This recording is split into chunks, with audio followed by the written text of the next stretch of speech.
இருட்டின் குடல் கிழித்து குன்றில் ஏழும் பெண்ணோழியே கோபம் கொண்டு பிடித்தால் கொப்பரிக்கும் காளியம்மா உன் கண் சிவந்து பார்த்தால் கோபம் தெரிந்தால் பூமி மாதா நீயே பங்கு நின்றால் தர்மம் காக்கும் தாயே.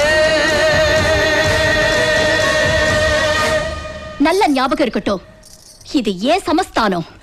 ஜக்கம்மா மாயம்மா திக்கம்மா நீயம்மா ஜக்கம்மா ஜக்கம்மா